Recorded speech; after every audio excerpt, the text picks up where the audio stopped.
Hey, welcome to your dad's fourth favorite combat podcast. It's Chingaso's Combat Crew, your one-stop shop for all your combat news. We got a banger episode for y'all. Lots and lots of juicy stuff. But before we get cracking, I want to wish everybody out there a very happy Labor Day. Hopefully your week is starting off slowly and ends with a bang because we got a big UFC event at the end of the week that we'll be talking about. Shout out to my dad. Happy birthday, Pops. Let's get into this rundown real quick. IBJJF Grand Prix news, who's number one updates, obviously UFC news, Connor hacked by AI, and all kinds of other juicy PFL and MMA combat news. Let's get into this week's episode. Y'all ready for this? All right. First story on the lineup. This is a new segment that I think we're going to be trying to start out. And we're going to call it, for right now, this is a temporary title. Fuck around and find out. For all of you out there listening, you might want to head over to our YouTube page so you can check out this video. That's YouTube and look us up at C_Combat Crew. All right. And maybe we'll even post this clip later on our IG or TikTok. So if you want to see that, it's the same thing. C_Combat Crew on Instagram. And if you're a TikToker like Fonzo, that's C_Combat Crew. So double C at the beginning. All right. So check this out. This is Fuck Around and Find Out Boxer versus MMA Fighter Edition. You can take a leg kick, though? See these legs? So we got a 203-pound boxer thinking he can take a leg What do kick. you fight at? What do you weigh? Fight at? I fight at 155. So this guy fights 155. He's probably like 170 right now, 165. These legs is crazy. You don't think Boxer looks pretty buff. It's okay, man. He definitely doesn't skip leg days, but he doesn't I don't know want you to get too about these Muay Thai roundhouse kicks. He's even getting a pad put on by his coach. Never. He's strapping up the pad, and he's gonna take one right leg kick, one round. It doesn't even look like he wound up all the way back. Like that wasn't a. Yeah, you heard the results there. It was nothing nice. That dude does not want no more. So he's out. So that's F Around and Find Out edition number uno. We'll be posting more clips like this. What I like to do is post some clips of like jujitsu working out in the streets or stuff like that. Like law enforcement taking down scumbags and using awesome technique to save the day. So we'll have more stuff like that in the future. Stay tuned, y'all. Next story up, bros. Everyone out there, Combat Crew, what do you guys think about this? I ran across this story on Reddit, the BJJ subreddit, and it seems that our friends at International Brazilian Jiu-Jitsu Federation might be quite full of themselves. They got their heads so far up their butts, maybe they think they can do whatever they want, and they're teaming up with certain gi companies. I couldn't find out all of the gi companies that they're partnering up with, but it sounds like Shoyo Roll and AMP are going to be some exclusive gi manufacturers that are working with these gi companies. Now, I try to find a list of gis that are being called illegal now, or that are no longer going to be allowed to be used in IBJJF events, but I couldn't find that list. So I'm not sure if that's going to affect all the brands, Fuji, Gameness, Gracie Barra. But at the moment, it sounds like Shoyo Roll and AMP are super duper exclusive, with Shoyo Roll dropping an exclusive IBJJF batch, I guess, over this past weekend at Masters Worlds in Vegas. So stay tuned and we'll find out more as time progresses. But this does not sound good, man. I remember back in the day, people would carry multiple gis because I'd seen guys get almost DQ'd when their match is up because they got the wrong belt, or they had a patch. I mean, I know they let you know ahead of time which patches and where you can have patches and whatnot. But back in the day, I remember it seemed like they didn't like you. They would make something up and make you go buy a gi right before your match. So not cool. Competing's already got enough pressure. Now you got to now you got this anxiety of, is your gi legit enough? So man, it's almost like they're forcing us to buy Shoyo Rolls, y'all. All right, this past weekend, we had World Jiu-Jitsu Championships in Las Vegas. Shout out to everybody that competed, stepped up on the mats. Shout out to everybody at Rivalry that represented. Ciao! Good times out there, guys. Good stuff. Somebody that shined really, really bright, that just dipped their toes into the competition realm, is none other than UFC ex-vet and one championship champ, Mighty Mouse. Demetrius Johnson has his brown belt and competed. I'm not sure if this was at light featherweight or flyweight. He looks pretty small, but he did take first place Masters Worlds brown belt, and I do have a clip for you. So check this out. Just Mighty Mouse putting on a passing clinic. I mean, and shout out to the guy on the bottom. Shout out to his opponent.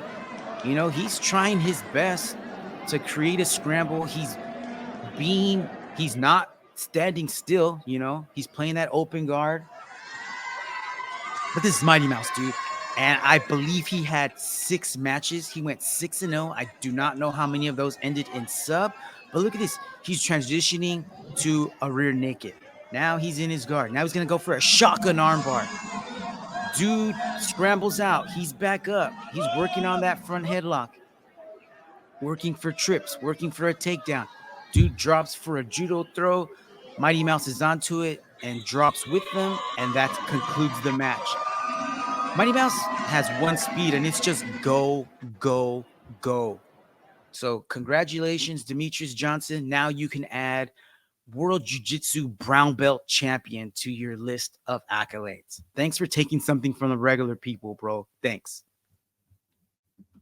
Pero yo feliz en mi santo. Just kidding, Mighty Mouse. Just kidding. Don't come look me up. All right. Last night, we had the IBJJF. Actually, was this 2 nights ago? I think this was on Friday. So, yeah, it was Friday. At the IBJJF Grand Prix 2023 Absolute. So, they had an 8-man tournament as well as some super fights. It was supposed to be Jonathan Alves and Jackson Ngai. Turned out to be a late second replacement. I'll get to that in a little bit. I'm not going to talk about all of these matches, but I will be talking about most of the GP matches. So in the GP, we had Victor Hugo, Steven Banta, Felipe Andrew, Orlando Montiero on one side. On the other side, we had the King, Nicolas Meregali, Gumberg Pereira, Paulo Melin, and Francisco Lowe, and an undersized Francisco Lowe at that, but he came ready to battle, yo. So first matchup that I'm going to go over, and I got all of these video clips off of IBJJF's Instagram page, so I forgot to post a link on the video here, but check this out. This is Victor Hugo taking on Orlando Montiero in his first match of the Grand Prix, and he's already working on taking.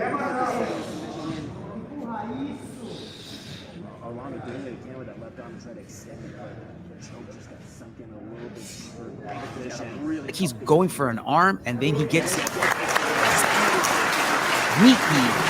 sneaky Ezekiel. So it's almost like he was going for an arm triangle from the top, so that's a nice little Mikey Musumeci finish. I do like this from the back, or from even an S mount.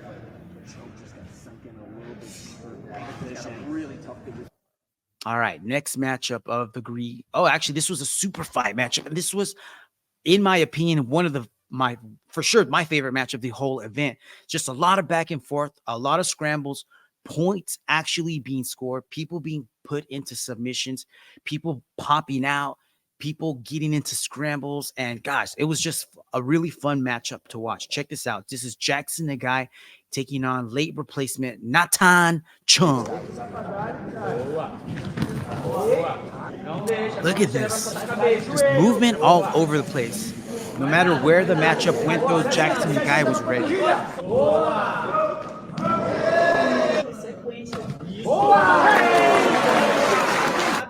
Beautiful takedowns being shown here, man. Awesome sweep.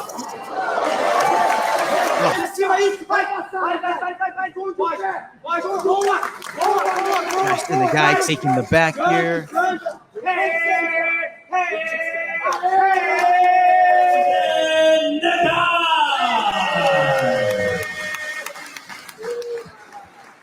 Well, that was Jackson Ngai beating Natan Cheung on points. But if you didn't get a chance to watch this match, definitely go back and watch it again because it is well well worth it. It's not a boring match at all. And these guys were tossing each other around like some heavyweights. There's some trips, some throws, like I'm just saying, man, it was really good jiu-jitsu, really fun matchup to watch.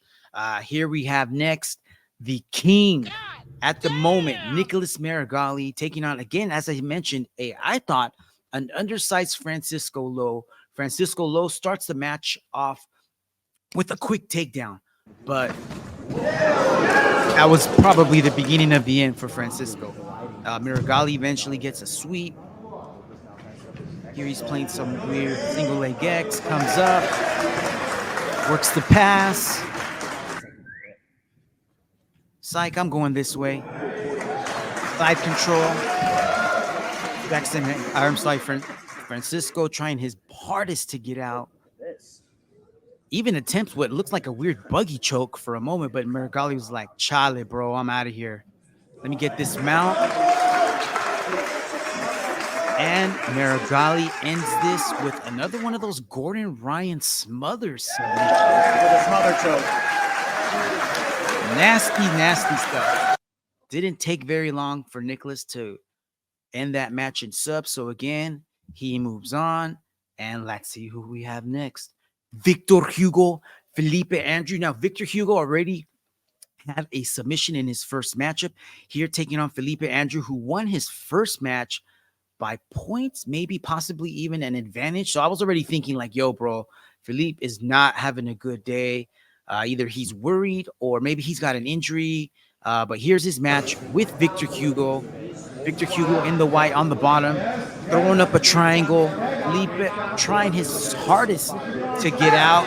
And in the end, it just was too much. Felipe almost sits down, gets back up to his knees.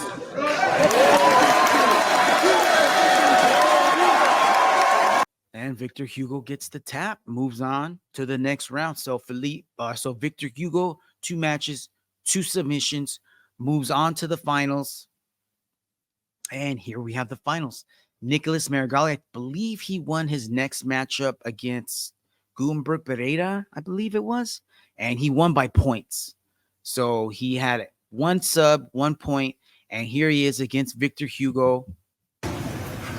This was the only point scored in the entire match. Knee down. Look at that. Solid take. Little collar drag by Nicolas. Off balances Victor Hugo, and he comes up for the sweep and he wins. He ends up winning the match 2-0. Victor Hugo tried his best, but Meregali just shut down everything he had, no matter what ended up happening. So although he didn't get a submission, this was I'm not going to say he super dominated Victor because Vic Hugo did have his moments. But I'd like to see a rematch in this, man. I'd like to see them maybe no time limit even, or maybe 30 minutes. Give him a little more time, because I think if time was on Hugo's side, maybe he might have actually been able to figure something out. So shout out to Nicolas Meregali. And Meregali ends up winning the whole Grand Prix, and he takes home the $40,000 grand prize. So congratulations to Nicolas Meregali. You are the king, bro. You're the freaking king now. All right. Check this out. Speaking of the king in Nogi, who's number 1 announced a new event coming up in a couple of weeks. Actually, this is a little ways off. Sunday, October 1st. So we're a little more than a month, actually a little less than a month away. And the main event is going to be Gordon Ryan versus is this Patrick Gaudio? Yeah, Patrick Gaudio. So I don't know why they decided to do this and not a Mason Fowler matchup when Mason sub Patrick. No disrespect, Patrick. I know you had a killer matchup with Gordon back in like 2017, I think it was, they're trying to say. But this is right now, and the matchup the people want to see is Mason Fowler, not Patrick Gaudio. So we're going to have to wait a little bit longer. It looks like Flo says that they're going to be dropping matches once a week or once a day up until this whole event or this whole card gets announced. So as of right now, I think they announced only this one and a female matchup, but I can't remember the names of those competitors. I'm sorry. I'll have that for everybody next week. All right, so we got that to look forward to. How about this, y'all? Oh, I do have it. Check this out. Patrick Gaudio, Mason Fowler. This is UFC Fight Pass Invitational. A good no-gi match. Mason Fowler going with basically a tie clamp. Patrick Gaudio pulls guard. Really hammering down on the head. Mason immediately trying his knee cut. Not working, but check this out. I think Gaudio gets a sweep in a little bit or reverses the position. So he can get to that underhook. So here it is. Here's the reversal. Or is it Mason working his game? Check this out. He almost takes the back. Looked like he was going for a crucifix. Gaudio gets out. But check this out. Oh, my bad. I'm messing the whole show up. No, I'm not. I'm fixing it. Almost showed the triangle, and Mason gonna play Mason got the meat hook. As he finds himself on get out of that position where Mason was trying to chase hard player. He is using the meat hook to get into the position. Check that out. Triangle. Adjustment here is Gaudio. Mason Fowler. He's gonna finish that, guys. Or is Fowler rather? Gaudio in a bunch of trouble. I think he might be tapping. I thought I saw a tap. Triangle from the top. No, I don't think so. I think he's still in the mix right there. That's what victory smells like. He might be going out though. There's the tap. Nicely done, Mason Fowler. So, dude, I don't mean, why would you think that that guy that just got subbed is going to give Gordon a run for his money? Unless Gordon's really sick and he's looking for a competitive match, but not something that's going to put him in danger, which probably he might be more in danger with Mason. So I don't know. We'll see. But I would love to see a Gordon Ryan Mason Fowler matchup, which I thought we were going to get. I thought it was announced at the beginning of the year. And since it was announced, we haven't heard anything. Gordon, quit hiding, bro. Who the fuck is that guy? All right. So let's switch gears here. Let's talk a little UFC news. UFC is, guess what? Hungry for money again. And I don't have this, but it sounded like I did read a story earlier in the week that UFC borrowed a bunch of money to pay off their owners or pay off their investors. So they did that. And then they announced that they're trying to change the DMCA law of 1998. You're like, Frank, what the F is the DMCA law of 1998? Well, I'm glad you asked. Well, it's a federal law that's designed to protect copyright holders from online theft. That is, from the unlawful reproduction or distribution of their works. The DMCA covers music, movies, text, and anything that is copyrighted. So what is it exactly that the UFC is trying to change? Here it is. They're trying to rewrite the law in order to shut down illegal live streams instantaneously. So as soon as they find them, it's like not the next day. It's like right then and there. So it looks like they're teaming up with the NBA and NFL. And who cares, man? All three of those leagues make billions. They're not hurting for cash. I'm not condoning streaming. I'm not saying that that's what I do. Better change gears here. But yeah, that's coming down the pipeline. So we'll see what happens, everybody. Stay tuned for more. Lots of lawsuits and UFC. What do we got next? Oh, check this out. So little John Jones talk, because John Jones is coming up. He's going to have a fight with Stipe in a little bit. As you guys already know, I'm not too psyched about it, but I'll take it because it's John Jones, right?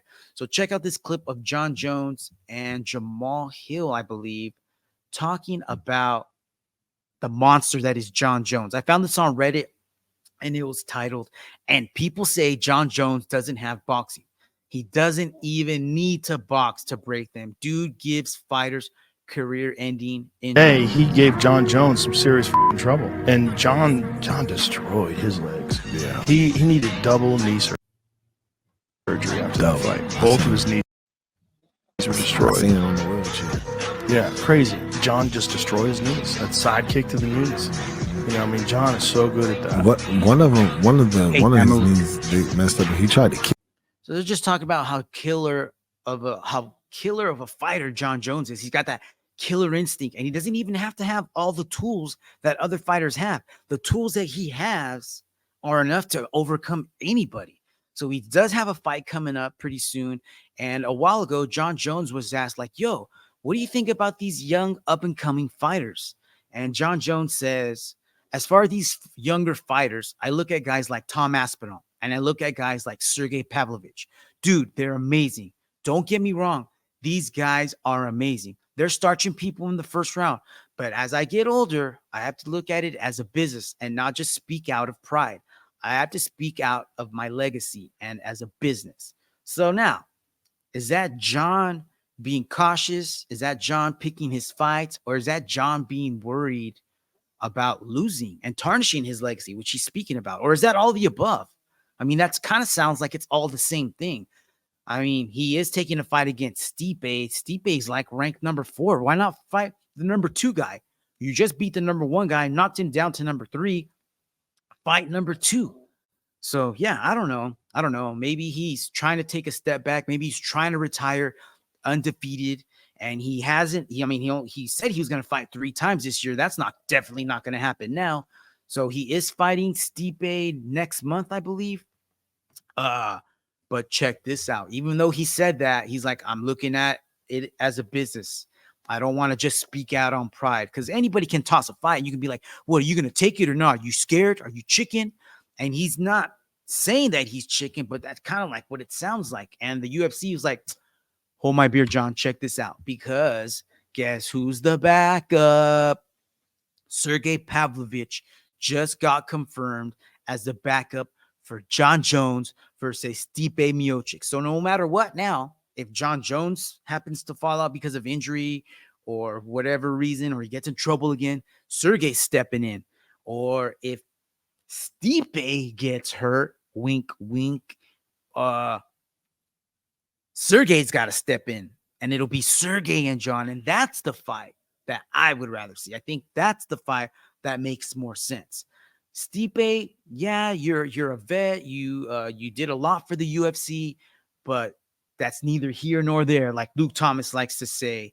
And this is what's going to move the division forward. This would answer a whole lot more questions than John versus Stipe. What do you guys think? You guys think, would you rather see Stipe and John or Sergey and Pavlovich? Do you want to see? I mean, because seriously, what's going to happen when John beats Stipe? Like we all know he is. Does that make John any better of a fighter? No, this is like the UFC throwing John a bone and trying to make a highlight reel for him for his next fight, if there's going to be a next fight. So we'll see what happens, man. I kind of just feel bad for Stipe and a little bad for Sergey, because now he's going to have to wait a little bit longer. But, man, this Sergey will be a mega test, because the chances of getting flatlined here are really high, man. Really, really high. All right, what we got here? Next up, we got, this is an old clip that I found online. Alexander Volkanovski being asked about Henry Cejudo after he fought Yair. And you guys remember, he just put a clinic on Yair. So check this out. This is Henry Cejudo said he's coming back to take out Alexander the Average. What did he say? He's coming back to take out Alexander the Average. Oh, mate, he's called out everyone. He's called out females. He's called out my mom. What I mean? Like, what, you actually believe the shit that comes out of his mouth? Nah, don't worry about him. I'll squash the little germ. What the fuck? Yep. So that's Volk. No interest in wanting to fight. Actually, yeah, I guess he does want to fight him, and that would be a fun fight. But again, that's not going to answer anything. And especially after Henry lost to Aljo, like, we don't need to see that, bro. But I thought that was a funny clip. Any chance we get to see someone ranking on Henry Cejudo, we're gonna take it. We're gonna take it. All right. UFC 292 payouts came out. I found this online. And I mean, there's a lot of good stuff at the top. I mean, check that out. Sean O'Malley, $500K to win. No win bonus, though. That's weird. You know, Aljamain Sterling, $500K flat out.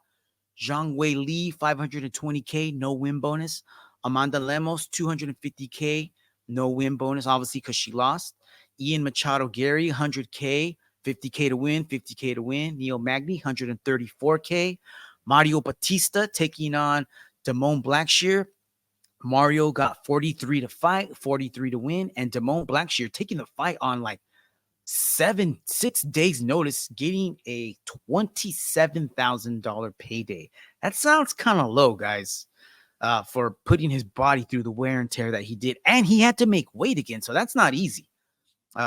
Chito Vera, $155K to win, $155 to win to fight. Pedro, $150K. Brad Tavares, $100 to win, $100 to fight. Chris Weidman, $426,000. Gregory Rodriguez, Robocop, 50K to fight, 50K to win. Dennis Tululian, 14,000 to come get knocked out and get turned into a highlight reel. Kurt Hollabaugh, 15K to fight, 15K to win. Austin Hubbard, 32,000. Brad Katona, 32 to fight, 32 to win. Cody Gibson, 50K to fight. Andre Petrovsky, 18 to fight, 18 to win. Gerald Mearshart, 100K. Good for you, bro. Natalia Silva, 40K to fight, 40K to win. Andrea Lee, 70,000. And Karen Silva, 14 to fight, 14 to win. Myrna Moros, 50,000. And I do have the bonuses here. Sean O'Malley got a $50,000 bonus for TKOing Aljamain Sterling. Zhang Wei Li got a bonus for retaining her strawweight title. Brad Katona got a bonus for his fight against Cody Gibson, as well did Cody Gibson for having the fight of the night. So they kind of sprinkled in some high paydays with some low paydays. So I can't be totally mad at this one, but I would be interested to see what was the final payout for UFC 292 and what was the percentage that the UFC used from those funds to pay for the fighters. Was it like less than 5%? Was it more than 5%? Was it, I don't know, how close was it? Am I way off? I don't know. I'm just thinking UFC is super greedy. All right.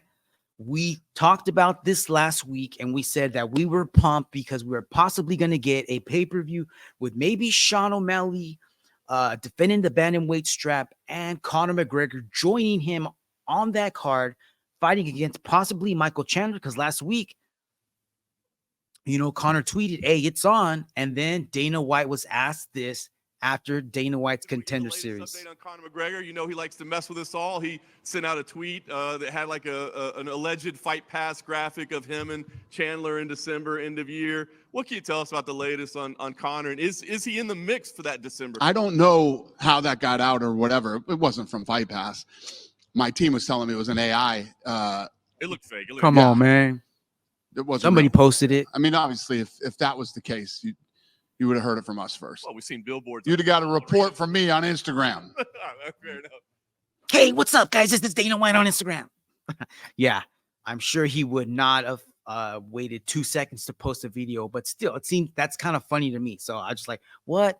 AI, why don't you just say Conor got cocaine crazy and just started tweeting all kinds of BS? Give us the truth. We deserve it, Dana. All right, more Dana White news. Check this out. As you guys remember, Dana White usually doesn't like it when fighters don't take fights. So this is Dana White being asked about Merab. But really, I feel like this should be, imagine that the question that was asked to Dana White was not asked. And instead, I asked Dana White this question. Dana, what do you think about people cutting a line for a title shot based on social media likes instead of actually whooping ass in the cage? Huh, Dana? What is the likelihood that it would be Merab? I know that there's some country not wanting to. All right, so to have the rematch. What's your idea for that? Here we go. Dana, answer my question. Everybody in this room and everybody who watches this video knows how I feel about this shit. Yeah. Yeah, I hate it. Hate it. And if that's, why did you even get into this sport? If that's your mentality and the way that you think, I don't even want the title. I don't even want the championship. We're friends. We're this, we're that. I get what Dana's saying, but at the same time, how are you just going to I mean, the whole Sugar Sean thing totally worked out. I, for a while, was thinking Sean cut the line. He didn't put in the work, which he didn't. And he did cut the line. But in the end, it paid off because he was able to pull it off. Now, how many other people are going to be able to pull that off? It doesn't happen all the time. There's not a Conor around every corner. Looks like Sean's going to turn into maybe something bigger than Conor possibly, but we'll see. We'll see. And looks like Merab is not going to get any favors done by the UFC, so they might just be giving him super hard matchup if he's not going to take this title shot and get in front of Aljo. I don't know. Dana is pissed. All right, let's get outside of this and talk more MMA. Check this out. Money, money, money. Dude, this is crazy. Crazy cash being spent by the Saudis again. I mean, earlier this year, they already tried to sign Messi. They signed Cristiano Ronaldo, right? They got Francis Ngannou, Tyson Fury, and now they dropped $100 million on PFL. And what is that $100 million going to cover? I don't have a clue, but maybe some of it's going to be used to buy Bellator. I don't know. I looked up how much Bellator was worth, and I found $200 million. I don't know if that's accurate or not. But one thing that is definitely going to happen with this $100 million is PFL is going to open up a Middle East league in the PFL. So now they have a European PFL. There's obviously one in North America. Now they're moving on to the Middle East, and I would be willing. I bet they're going to do another one in Asia somewhere. So we'll see what happens. I don't give a crap as long as they buy Bellator and keep working with Ryzen and help Ryzen get out of trouble. Maybe they can lend some of that money to Ryzen so that they can get some lawyers. Lawyer up, guys. PFL. Let's see what happens. And I did hear a rumor that the Bellator deal's already done, actually. Somebody in PFL said that the Bellator deal got done earlier this year, and I don't know why they're waiting to announce it, but it's supposed to be coming soon, so stay tuned for that. Earlier in the week, I did get this clip sent to me by your boy Fonzo. This is Francis Ngannou working with his coach, Dewey Cooper, I believe, the Cobra. And I believe this is some Mike Tyson pad work. Also, check this out. Whoa! Yeah.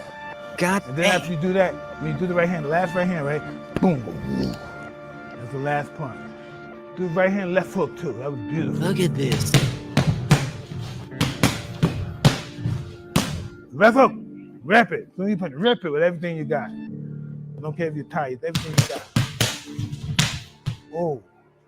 Working. Getting it.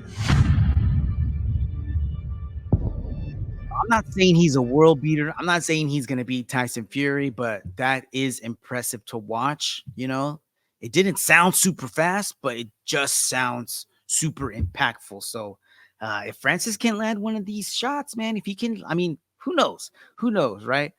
Yeah, I don't know, man. As this fight gets closer, as we get closer to this Tyson Fury, Francis Ngannou fight, I'm getting more and more excited about it, you know? So we'll have more videos, more clips. We'll talk more about this as the fight gets closer and closer. All right, switching gears again, UFC news. They just announced a cool matchup. Brandon Allen gonna take on Paul Craig, and it's gonna headline. It looks like an ultimate fight night in Vegas, November 18th. This is a few days after. Actually, this is the day after Cousin Ant's birthday, so it's gonna be a late birthday for Cousin Ant. So here you go, cuz. Brendan Allen taking on Paul Craig.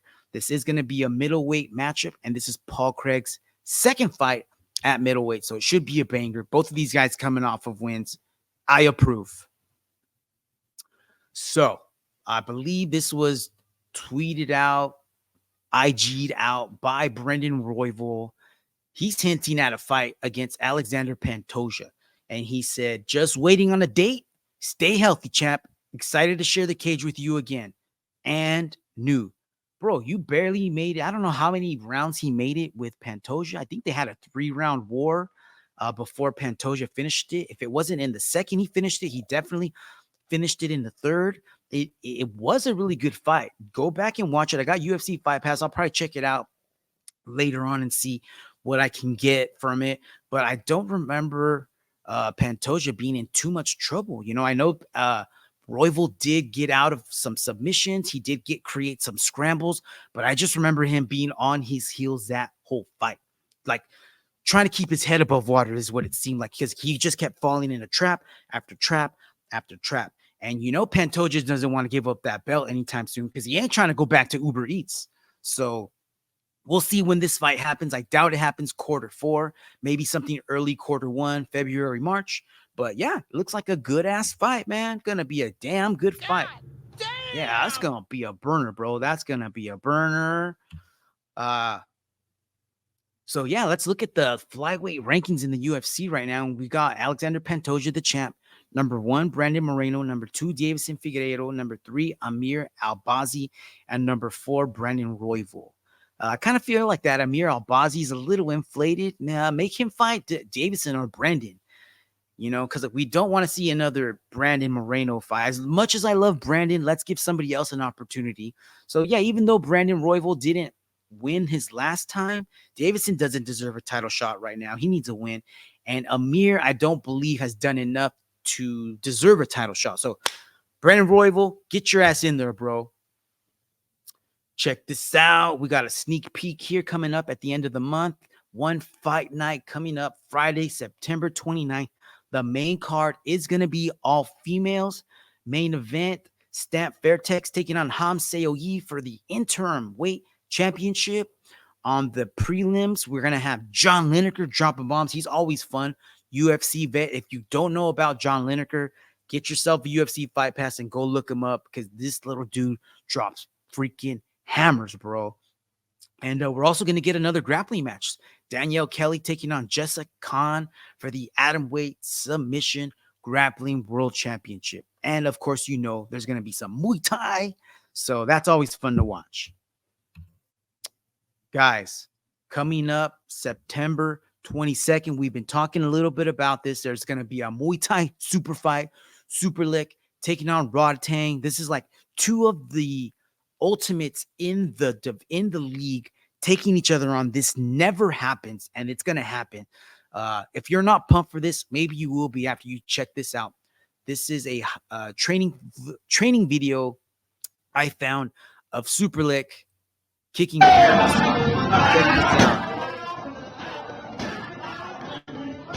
I do want to say that in between each of Super Lick's kicks, his coach is roundhousing him in the ribs as he's alternating his kicks. That's his coach kicking him. Coach kicked him. Coach kicked him. Coach kicked him. Coach kicked him. Coach kicked him.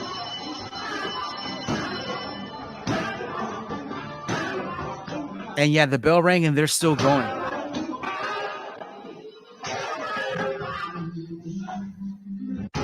This is going to be a banger of a fight to watch, man. These guys just have shotgun legs, shotgun power. Someone's going to get hurt bad, but it's going to be fun to watch. Going to be fun to watch. All right, let's take this to the next level here. Here we go. Last night, y'all, we had UFC Fight Night. Cyril Gane taking on, who is this? Sergey Spivak, number 7, taking on number 3. They did have 5 rounds. They didn't need it. Let's get into the results, y'all. Spoiler. Here is the main card. Shairi versus Zekeni. Gomez versus Gamori. Osimir versus Gustav. San Denis taking on Thiago Moises. Manon Fiorot taking on Rose Namajunas. And the main event, again, Cyril Gane taking on Sergey Spivak. So I'm not going to go over all of these. I do want to quickly point out that Rose lost a unanimous decision. She lost by unanimous decision to Manon Fiorot. But I do want to show you guys something. This is Rose's hand. I don't know when this happened. I know it happened in round 1, but at what point in round 1, I don't know. I just remember the announcers pointing out, hey, she's not making a fist with her right hand anymore. And that pinky is sticking out there a little weird. And yeah, she wasn't throwing right hands. She got pieced up, but she was fighting with one hand the entire time. So even though she did not look too good, I would like to see Rose fight at this weight class one more time. Let's see what happens. I don't know how the finger injury happened. I don't know if it was, it might have been on a takedown because she did try to shoot in. Manon fought it off. And when she got back up, she was kind of like doing this with her hand, shaking it out. So that's probably when it happened. And I believe that was like midway through the first round.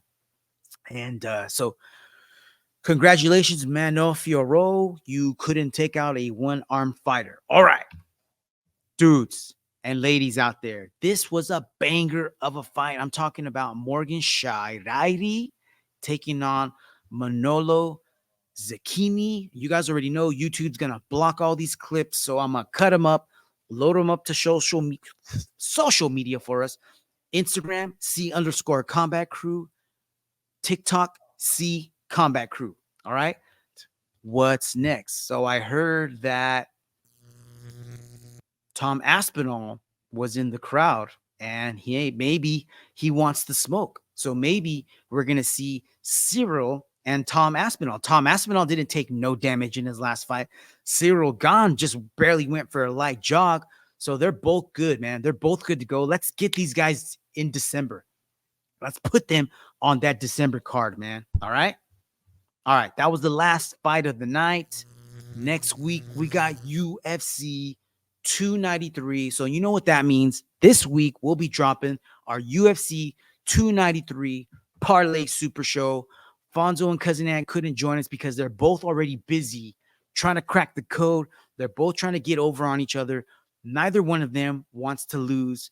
There's going to be a special challenge issued between the both of them. So stay tuned to see what that is. Fonzo might be getting Cousin Ant's head shaved into his head, or Cousin Ant might have to have an eyebrow shaved. I don't know, but stay tuned.